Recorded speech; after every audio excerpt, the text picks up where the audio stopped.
There was a point where I had a first hangout with a friend and I was describing this friendship with M, and he had asked me, what's the difference between your friendship with M and your relationship with your to-be husband? Mm-hmm. And I was like, I guess the distinction is like I have sex with one and not with the other.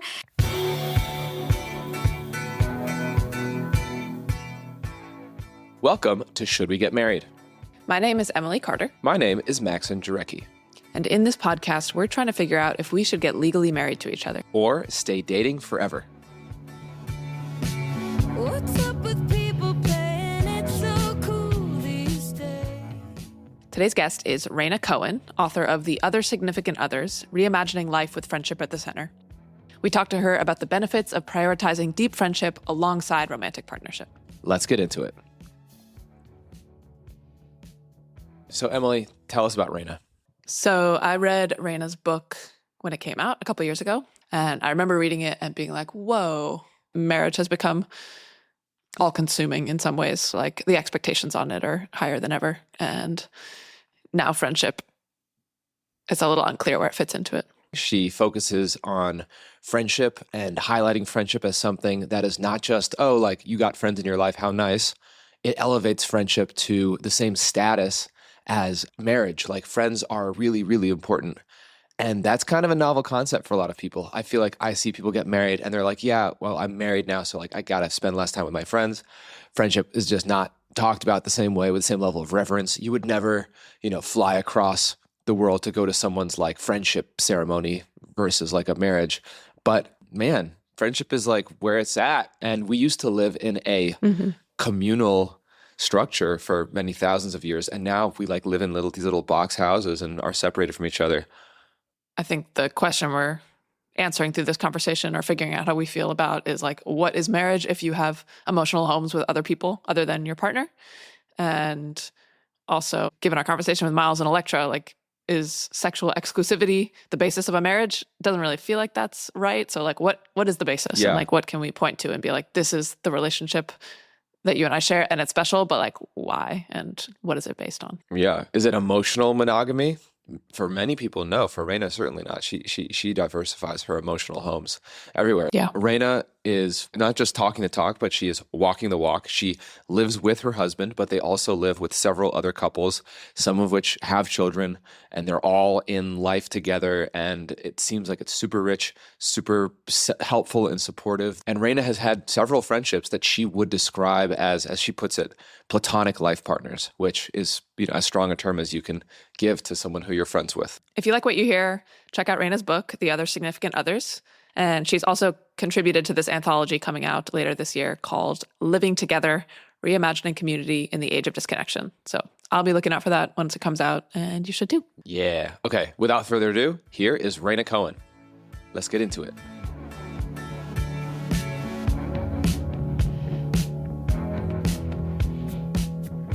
I would love to know what initially made you start asking questions about the default script of marriage or relating. Like, was there a moment or a person that cracked something open for you? The specific thing that made me think about like extremely close friendships came in my mid-20s when I met a friend who our closeness really exceeded what I thought it meant to be a best friend. And I kind of wanted to understand why we didn't have language for our friendship and if people did in the past. So yeah, I want to know more about the friend. Like, how did you meet this friend? And then at what point did you realize that it was maybe more than a best friendship? And what was that like for you? Yeah. So I'll call this friend M. And the first time we met felt like one of the more romantic experiences, or like stereotypically romantic experiences I've ever had, where I saw her across the room and I just knew that I wanted to talk to her. It wasn't like attraction to her appearance. It was like attraction to the way she carried herself. Like I can still picture her. She was still in her work clothes, like a pencil skirt, and she had like this liveliness about her that I could see people responding to. So I like wanted to talk to her. Like one of the first things I said was, "You're a singer, aren't you?" Which feels like it could be a pickup line. A little bit. She is a singer. And then we discovered on the way home from that party that we lived a 5-minute walk away from each other. And I think that really solidified things because it just meant meant that we could see each other so often, which we did like 4 or 5 times a week. And she would be like texting me when there's a sale on avocados at the Safeway, and we were exchanging voice memos. So like the sort of day-to-day mundane stuff, and then also like exchanging voice memos like all the time. There was an intensity to that felt like it surpassed what I had experienced in a best friend. There was a point where I like had a first hangout with a friend, and I was describing this friendship with M, and I was also partnered to my now husband, and he had asked me, what's the difference between your friendship with M and your relationship with your to-be husband? Yeah. And I found it sort of hard to answer. And I was like, I guess the distinction is like I have sex with one and not with the other. So like a sexual distinction. That was like the most blunt version of it, because at the time my romantic partner and I were long distance. Okay. Actually spending more time with M than with my romantic partner. And there were ways that to some extent my life was more integrated into M's life. And we got married soon after, and eventually like moved to DC where I was living, but it just didn't feel like radically different. And I also had so much like excitement about spending time with her, which felt like quite similar to me to the feelings that I had, especially early on, like when I met my now husband. You want to like go out all the time. You want to text all the time. You want to dig be in the deep into weeds their on brain life. and, just like every little thing with them. Like it sounded very domestic. And what ultimately, like what was your answer to that question of what's the difference between her, your friend or more than friend, and then me, your soon-to-be husband? I think in the first couple years when our lives are very integrated, I think like not having the sexual piece might have been the largest part, and maybe like having a vaguer idea about what a shared future would look like than what my husband and I had, because we didn't know exactly how things would pan out, but we knew that we were making decisions about our life in lockstep, whereas that was not quite the case. For instance, she ended up going to grad school in the UK, and I was like helping her in the process, but it wasn't a kind of situation where we're talking about, well, what does this mean? I mean, we were talking to some extent about like, what does this mean for our friendship? But it wasn't the nature of the conversation about how to make a big life decision like that, I think is not quite the same as if you are in what's typical for a romantic relationship that you expect to be long-term. I mean, did you want it to be? Did you feel like hurt that she was not saying, hey, by the way, tough news that we have to figure out together. I might be going abroad. How are we going to tackle that together? I don't think so. I think partly because I really expected her to come back after 2 years. Like, I knew how special that period is. I mean, I had a lot of like kind of preemptive nostalgia before she left, and was worried about how like it would affect our friendship. I also kind of wondered how much I didn't feel like it would have been reasonable to ask for those things. Like, even though the two of us were very analytical about the friendship, I'm trying to chat, like, not sort of follow all norms around friendship being this sort of diminished relationship. I'm sure that like plenty of those ideas seeped into the background of my thinking and affected how I then acted. Yeah, I feel like for better or for worse, friendship like this doesn't have a clear container, and therefore you can't really hold on to a vision of the future too tightly because there really isn't one. And with marriage, for better or for worse, we have like a container of what that looks like that we can look at the shape and like decide how we want ours to look based on a structured shape. But yeah, I really resonate with this style of friendship. I've had so many of these in my life where it's just like I'm so intensely connected to someone and like forming an attachment, and it's like so beautiful, and it might not last forever, and that's like part of the beauty of it. And it doesn't fit an obvious place in your life, so you feel like you've got something special. And I think it's a beautiful thing.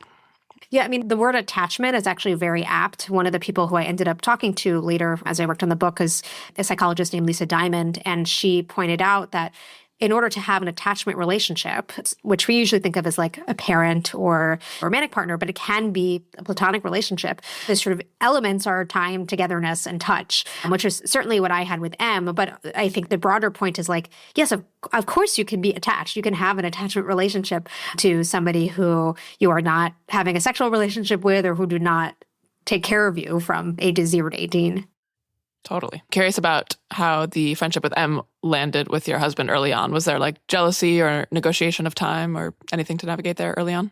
Not at all. He was happy that I'd moved to a new city and that I had kind of found my footing. and was such an important part of those of making me feel settled in DC. And we kind of cultivated an overlapping set of friends. And he's very close to her, and they have their own independent friendship. There are ways that their work crosses over more. They've had a lot of like more sort of career-oriented conversations because of that. I mean, like the opposite of jealousy. I think it was more like he was very happy to have this like pre-vetted friend to add to his circle as well.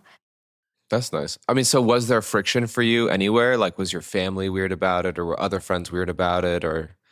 And the one thing that I'm thinking of, which I think was very well intended, was when I had brought up with my mother-in-law that I'm bisexual. She had asked if I had like had a crush on M, if the like bisexuality explained that. And I was like, no, that's just not, that wasn't the nature of it. And also M is queer. So like it's more understandable, that kind of excitement, I think, to people if there is a conventional romantic sexual element to it.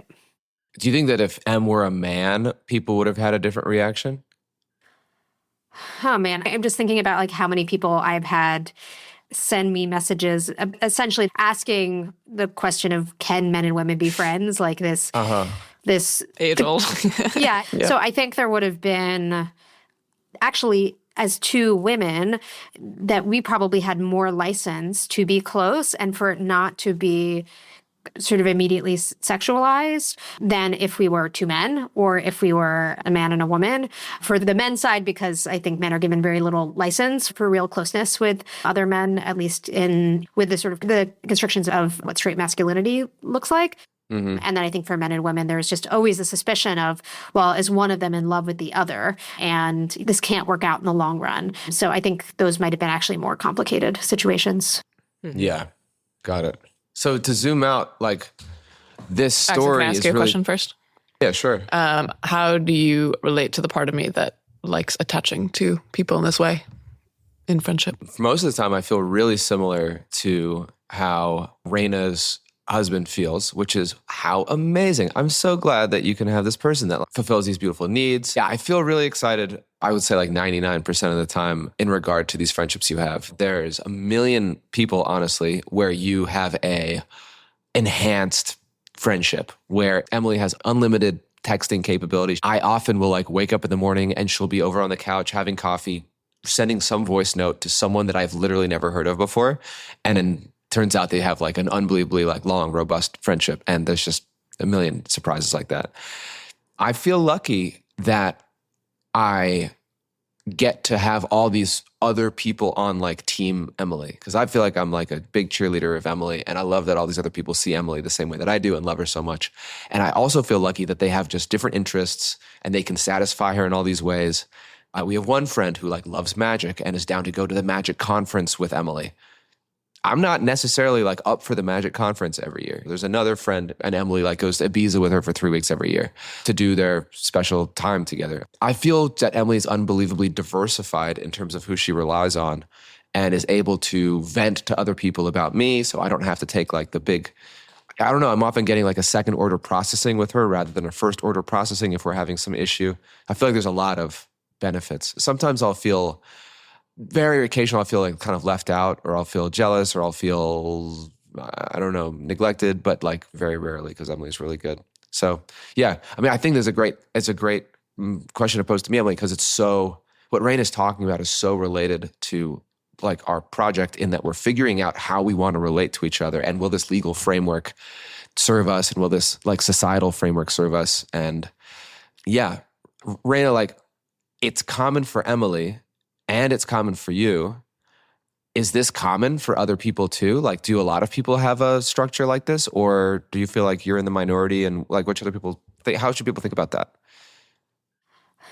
Well, I think it's more common than most of us probably expect. It's more common than I think I expected, given the kind of feedback that I got, both on the book and before that, with an article that I wrote for The Atlantic that was on the same topic of people who had a friendship as a central relationship in their life. I mean, there's no date, like no one's, to my knowledge, asking kind of granular info about the nature of people's friendships. They might have something about like, do you have a close friend? But I think there's something that has maybe a level of like intensity and commitment and intentionality that we're describing in these friendships here that I think is a little bit more specific than what maybe some people mean by close friend. So I can't say that the stats, but I can say I was really surprised by how many people reached out saying that they had the kind of friendship that I was writing about. I never really sort of thought that it was that common. I just thought that it's worth understanding these friendships because they're in like an edge case or an extreme case. And those are some of the most interesting examples, I think, to look at because they cause us to ask questions about the things on the other side of the edges. In this case, like these friendships blend elements of conventional friendships and romantic relationships. And that makes us then ask questions about what's the division between these two things and why one is more important than the other. I do think that these friendships lurk out there, but people don't have any special language to refer to them. So they might just say my best friend or my friend or use a euphemism like my sister or my brother. Mm-hmm. And that can cover up actually that there are these sorts of friendships that are very of a kind almost like a categorically different, or at least like somewhere very far up on the spectrum of closeness. Yeah. Are you and Em still friends with each other? Yes. Yeah. In the same way, like has it grown? So after grad school, she did not end up moving back to DC, and that fundamentally changed our friendship. You can't see people as often. Mm-hmm. I really do think it is hard to be as close to somebody when you are not in the same place as each other. And I found the transition very hard. I mean, it's a thing I write about. And yeah, I was like, when I read I narrated the audiobook when I read that, like a section about how things changed. Like I got choked up in a way that I had not anywhere else in the book. Yeah. So she's still like one of my, 2 to 3 like closest friends, but the ways we were intertwined is just not the same as they were. I want to switch to marriage. And as you were doing research on the history of marriage, was there something that surprised or moved you, or anything that came up that was like, didn't expect that, hadn't thought about that before?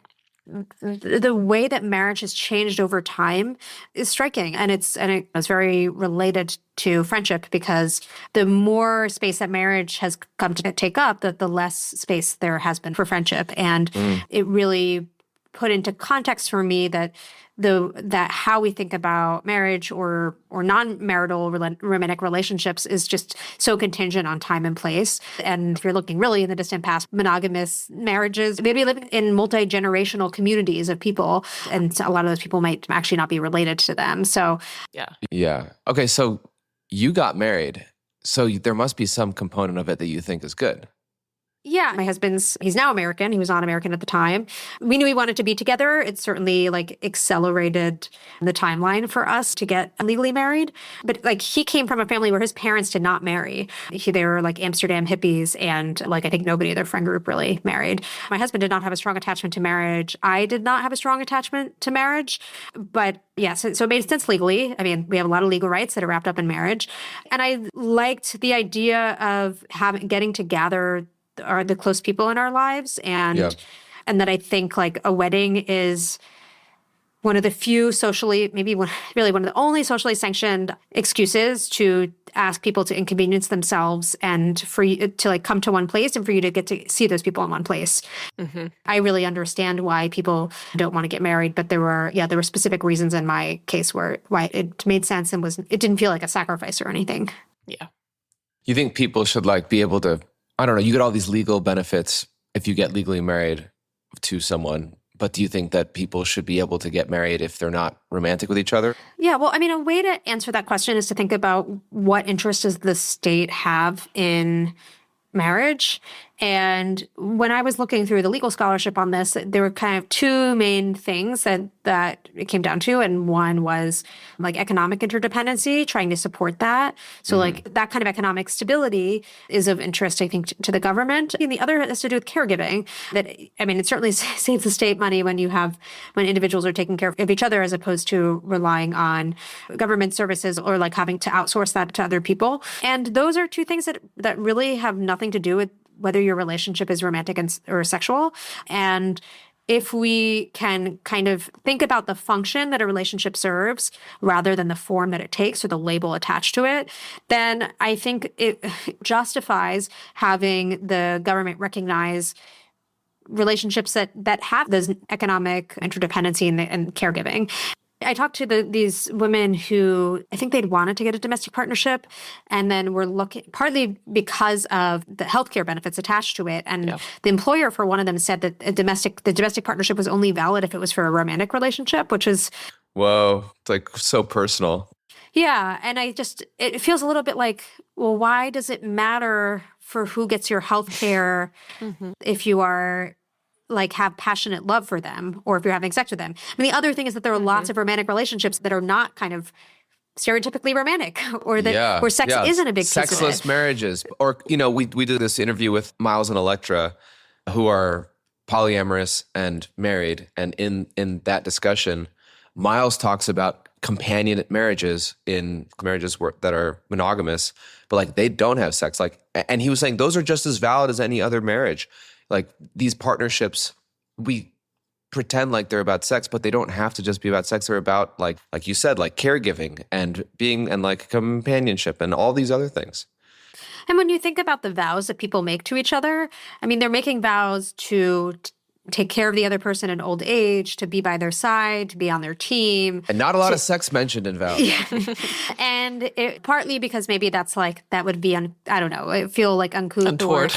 Untoward, yeah. I think there is an important, that like underlying marriage is about commitment, even though lots of people obviously break the commitment and a lot of marriages do not end up lasting until death do you part. But like, I found it really interesting and challenging to talk to people about like what makes long-term romantic relationship different from the closest of friendships. To me, what it came down to is that there's this kind of like vision toward a shared future that you're expected to build with somebody who you're in a long-term romantic relationship with, and that sex can be a part of it. Romance can be a part of it. It traditionally is, especially at the beginning, but that often isn't what lasts. And I don't think it's the primary thing that if you had to pick one or two features, that would necessarily be what unifies all marriages. Yeah.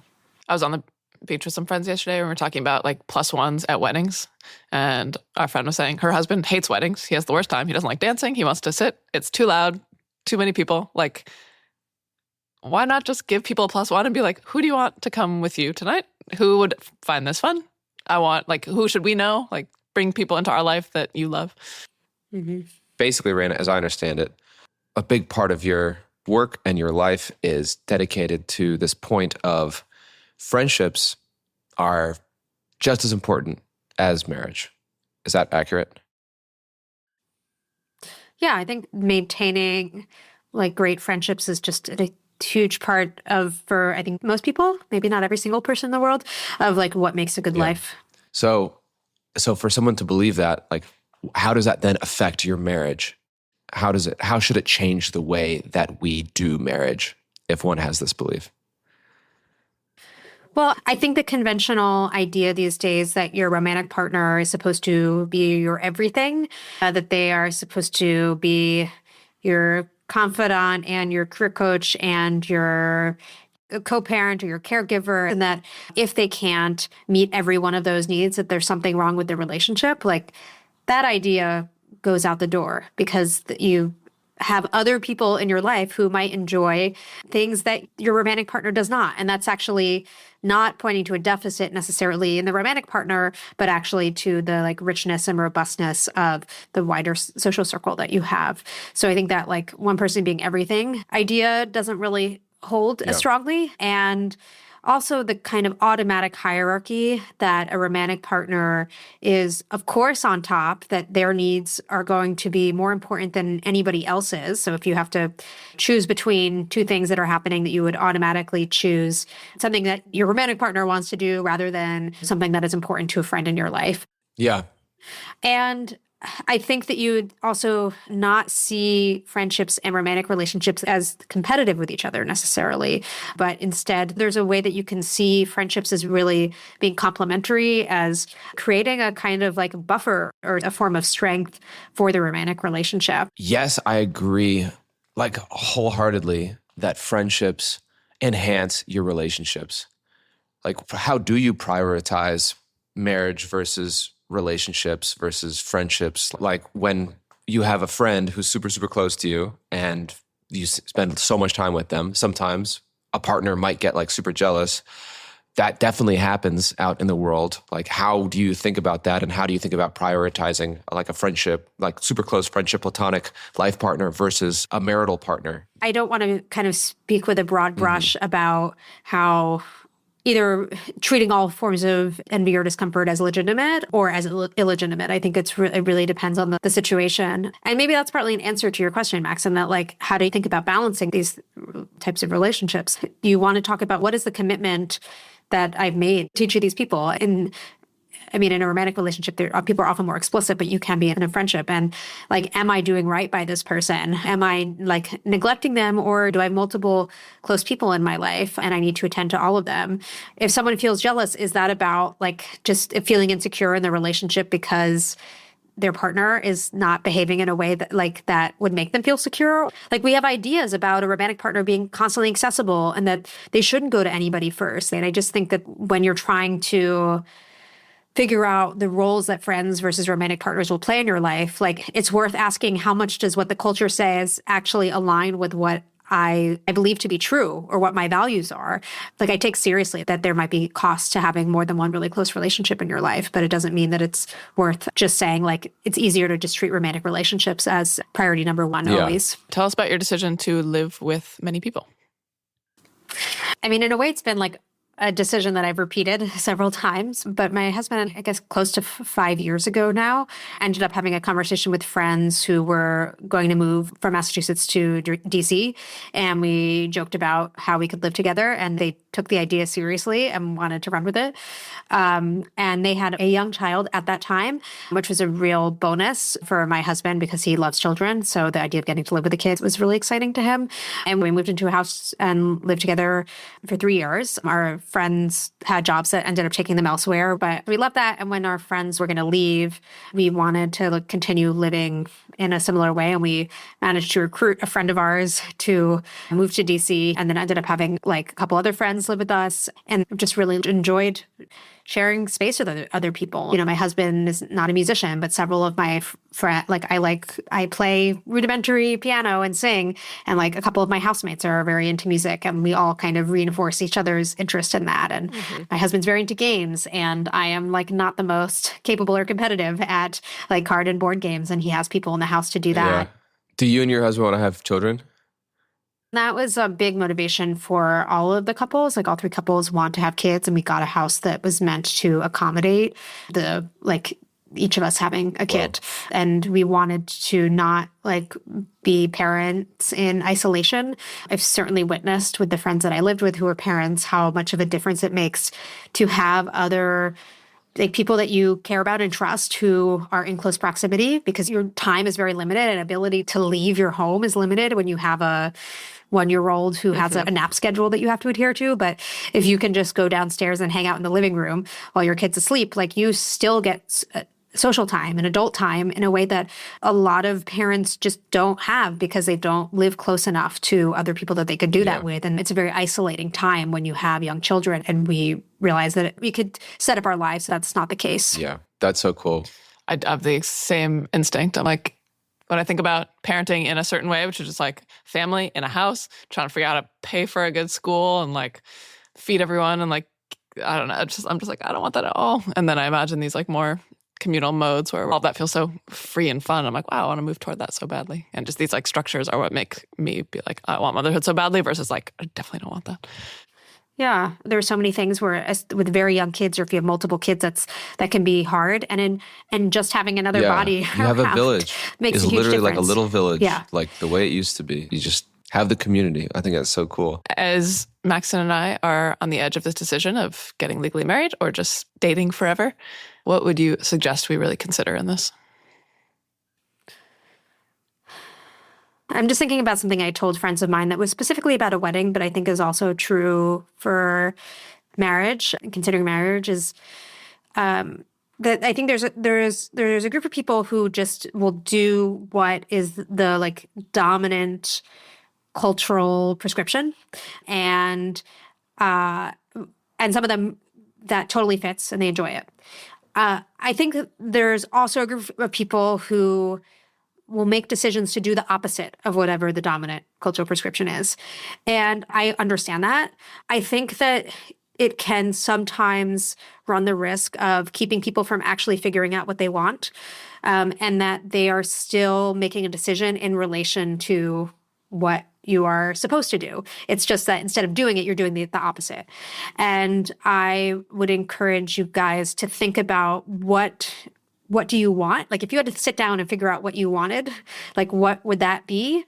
And then you can sort out like, okay, how much does marriage overlap with that? And where does it not? And if it does overlap, like what would we modify? What would we keep? And so it's just starting from a place of trying to understand what is important to you rather than being reactive to what other people are saying, I think will lead to better outcomes. Yeah, just reminds me of like a couple people in the book who I have so much admiration for because I think they did the really hard work of trying to figure out what they wanted rather than just like them being reactive. Totally. Yeah.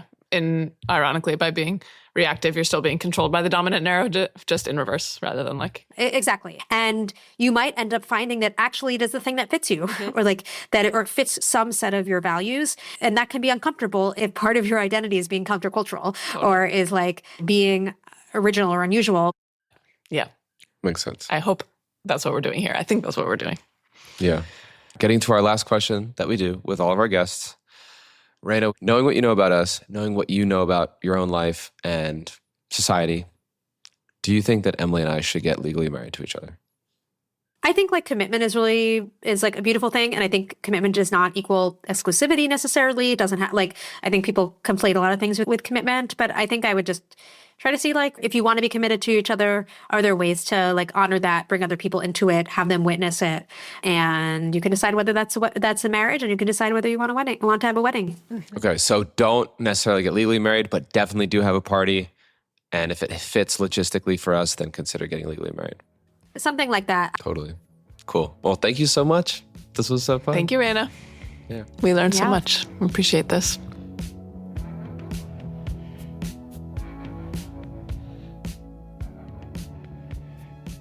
That's the end of our interview with Rhaina Cohen. Thank you, Thanks Rhaina. for being on the pod, Rhaina. Thank you. Maxson, what did this make you think about? I feel like I grew up thinking, oh man, like one day I'm going to have to say goodbye in some way to like the super closeness that I feel with friends. And one great thing that I've experienced by dating you is feeling so free to have super deep friendships and that I'm allowed to really elevate those and put those on just as high a plane as my relationship with you at times. I agree with all of that. We've always lived with other people. We live in a house with another bedroom, and we've had a rotating cast of lovely characters in this home. And I think it's so valuable and enriching for us to have friendships outside of our relationship and for also us to share friends together. And there are so many people who like have seen our relationship really up close and know the strengths, know the weaknesses, really understand us. And I feel way more like supported in the world by letting people into that. You and I are in a relationship. What separates our relationship from just being a friendship? Like, how do you think about the difference between a extremely close platonic life partner and a boyfriend or husband? Okay. I think the connection that you and I have is very special and has like a texture that I love. And I love the humor that we share. I love spending time with you. Doesn't mean that me also having that with other people makes yours less real or defunct. Yeah. So I think you and I can share a very special bond, and I can also have special bonds with other people. And that doesn't mean yours is less important or relegated to something more like plebeian. Plebeian? Plebeian, I think. Plebeian. Yeah. Plebeian. And if you pronounce it plebeian one more time, you're going to get demoted from. But people say plebs, right? Or plebes. No, you're right. People do say pleb. Well, no, they say plebs. Plebeian. Plebs. All right. Hey, if you're a listener out there and you actually know the answer, if it's plebeian or plebeian, please let us know. Come on the pod. Okay, so you're talking to the P words. Okay, so that's one thing. Just because I feel a desire to spend time with other people, have a lot of curiosity about them, open up to them emotionally, share intimate life experiences with them, does not mean that you and I are less special. So that's one thing. Two, I do feel like a hierarchy in my mind with you and others. Like, yes, and I can have with other people, but still I would like to always come back to you as like the person that I'm starting and ending my day with, and like ultimately processing the big stuff of life with. If I'm trying to make a decision of, all right, maybe I'll take this job, or like something's going to take me somewhere else, I will like weight your thoughts and feelings about it more strongly than anyone else. Yeah. So I just think you have like priority access to my life and heart and head forever. Mm-hmm. Yeah. Do you feel like it's okay to, if you have like, if you like are going through something, do you have to come to me first to figure it out? Or is it okay for you to go to a, platonic life partner? Is it okay for you to go to a close friend? Is it important that I receive all your info first or most strongly?